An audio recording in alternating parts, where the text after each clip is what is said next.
যেহেতু মহাষ্টমীর দিন আমরা আজকে এই আড্ডায় মেতে উঠেছি, সেখানে মা দুর্গার আমরা গান, তাকে আবাহন জানাচ্ছি, তার সম্পর্কে বলছি, ইতিহাস জানছি কলকাতার। কিন্তু কোথাও গিয়ে কৌশিকদাকে ধন্যবাদও জানাবো, এবং কৌশিকদা খুব একটা জায়গায় খুব সূক্ষ্মভাবে ছুঁয়ে গেছে যে শরৎকে অভিমান করতে দেয়নি। শারদীয়ার যে কবিতা প্রেম হলো, মা দুর্গার কবিতা হলো, আবাহন হলো, সবই হলো, কিন্তু শরৎ কোথায় গেল? শরৎ তো অভিমান করতেই পারতো, কিন্তু সেই অভিমান কিন্তু একদম শরৎকে করতে না দিয়ে শারদীয়া হয় না, হবে না। ওইটা কিন্তু খুব সুন্দর করে ধরে নিলে। বেশ, আমরা কবিতা শুনলাম, দর্শকদের নিশ্চয়ই ভীষণ ভালো লাগছে। আর একটা কথা, আমি একটা কথা বলছি, সেটা হলো যে তাপসটা এত সুন্দর সুন্দর কথা বলছে, একটা ভালো গল্প বললো, কিন্তু তাপস একটা কবিতা বলবে না?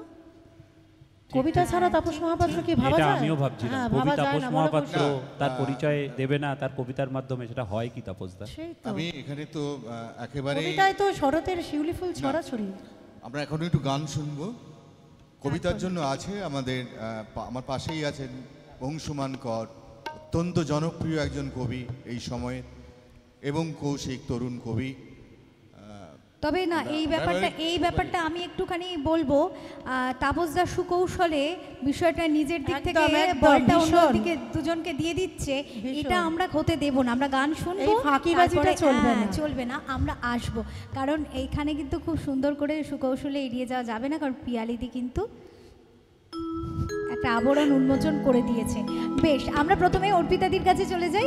অর্পিতাদি, একটা গান শুনবো, কি শোনাচ্ছ? তুমি কবিতা বেছে নাও, ততক্ষণে আমরা গান তুমি বাঁচো। আচ্ছা, আমরা অর্পিতাদির কাছ থেকে এখন কি শুনবো?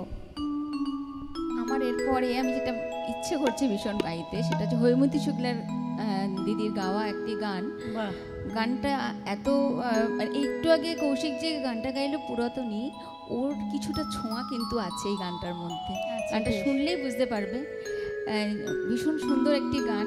মায়ের উপরে মায়ের আশা, মানে মহালয়া থেকে শুরু করে দশমী পর্যন্ত এই একটা গানের মধ্যেই যে গীতিকার লিখেছেন, সেটা গানটা শুনলেই বুঝতে পারবে। এত সুন্দর একটা গান, তার সঙ্গে ততটাই সুন্দর সুর। গানটা শোনাও শুনি। মা গো ডাকি তোমায় সারা বছর ধরে, মা গো ডাকি তোমায় সারা বছর ধরে, এসে চলে যাও তুমি ক্ষণিকের তরে, এত নিঠুর কেন মা দুর্গা মা, আমার মা এত নিঠুর কেন মা দুর্গা মা, আমার মা। মা গো ডাকি তোমায় সারা বছর ধরে, এসে চলে যাও তুমি ক্ষণিকের তরে, এত নিঠুর কেন মা দুর্গা মা, আমার মা এত নিঠুর কেন মা দুর্গা মা, আমার মা।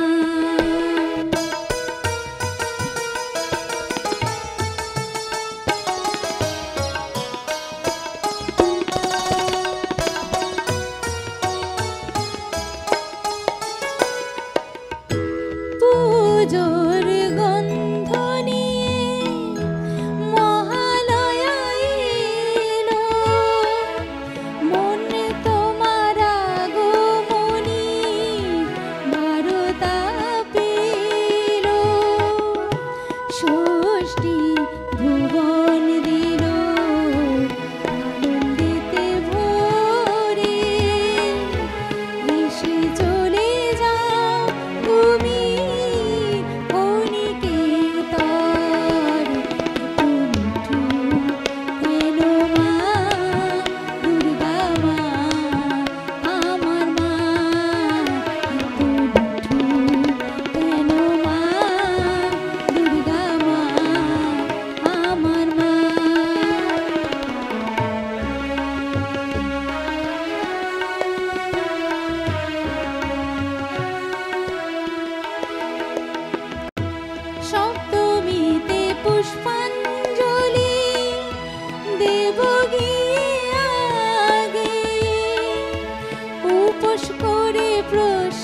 খেতে বড় ভালো লাগে। সপ্তমীতে পুষ্পাঞ্জলি দেব গিয়ে আগে, উপোস করে প্রসাদ খেতে বড় ভালো লাগে। খুশি মহা অষ্টমীতে সন্ধি পুজো করে এসে চলে যাও তুমি ক্ষণিকের তরে। কেন মা দুর্গা মা আমার মা, এত নিঠুর কেন মা দুর্গা মা আমার মা।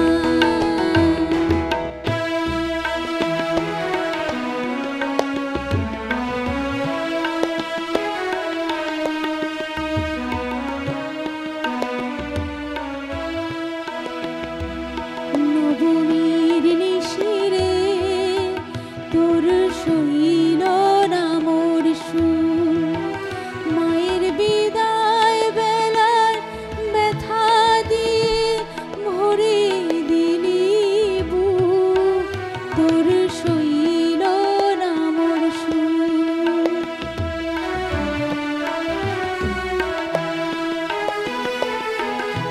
দশমীর দিনে মায়ের বিসর্জন হবে, জানি না মা তোমার দেখা পাবো আবার কবে।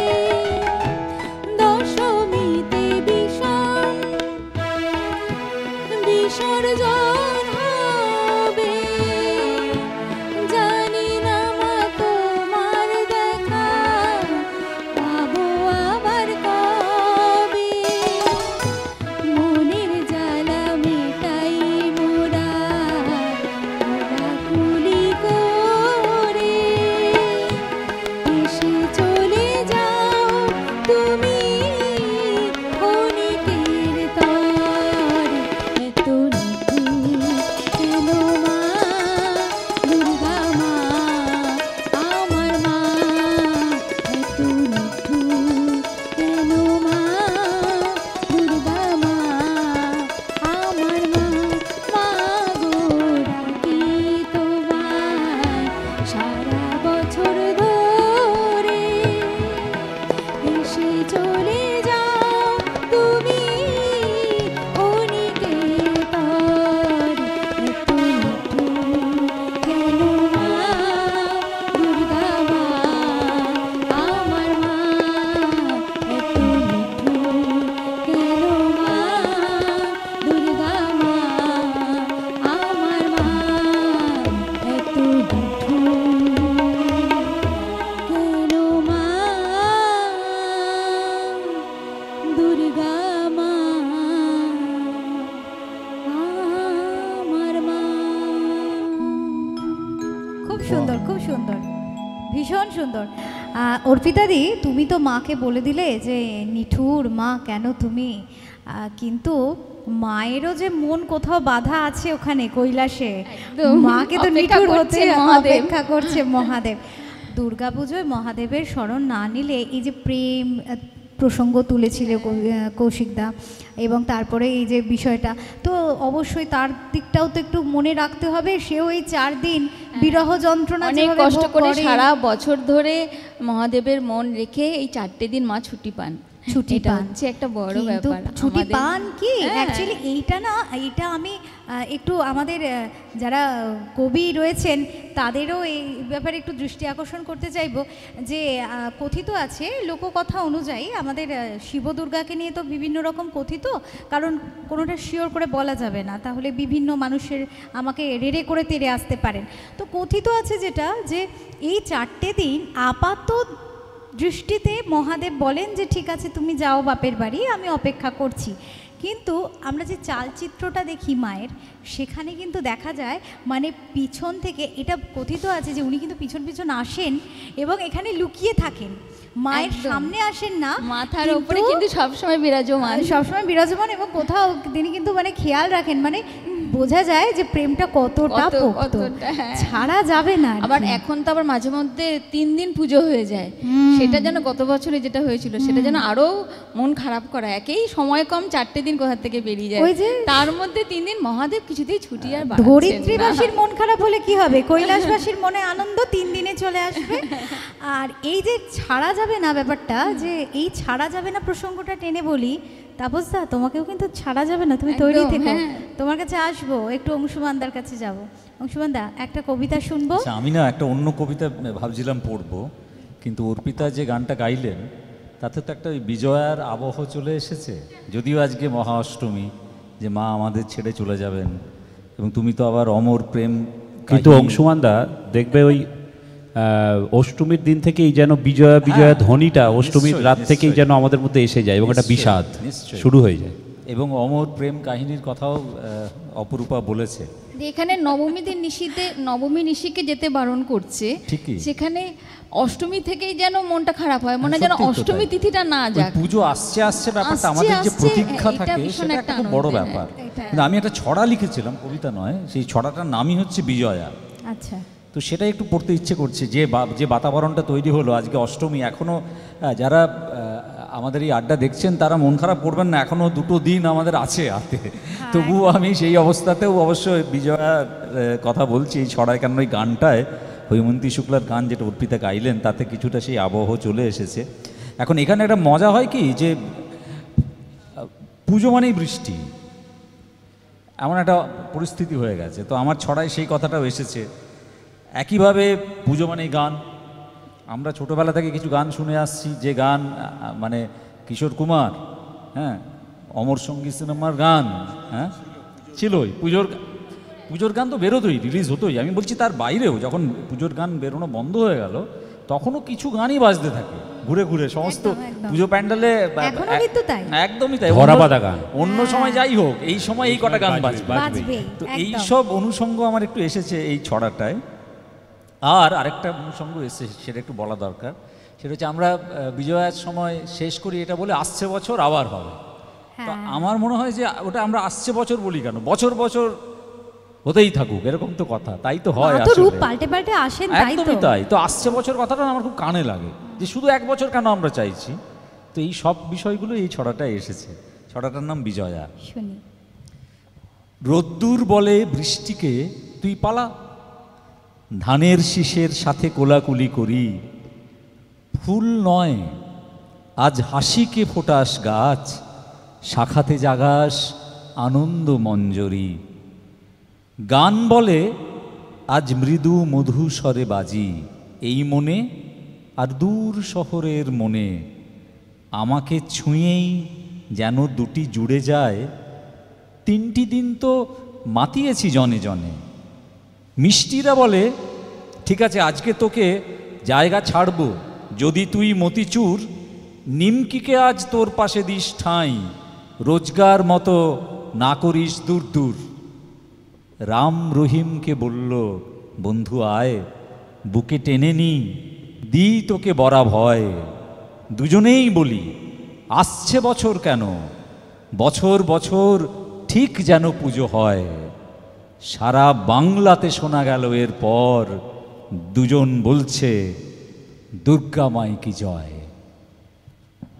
বাহ, দারুণ দারুণ, কি প্রাসঙ্গিকতা না। আমরা যে আলোচনায় ছিলাম, যে ধরনের গান শুনলাম, সেই সমস্ত বিষয়গুলো নিয়ে একটা অসাধারণ প্রাসঙ্গিকতাকে তুলে আমার ওই জন্য এই ছড়াটাই পড়তে ইচ্ছে করলাম। এটা অন্য কবিতা ভাবছিলাম, কিন্তু যেমন একটা আবহ তৈরি হলো, মনে হলো যে এটাই পড়ি। ভীষণ সুন্দর, এত ভালো লাগলো, খুব সুন্দর।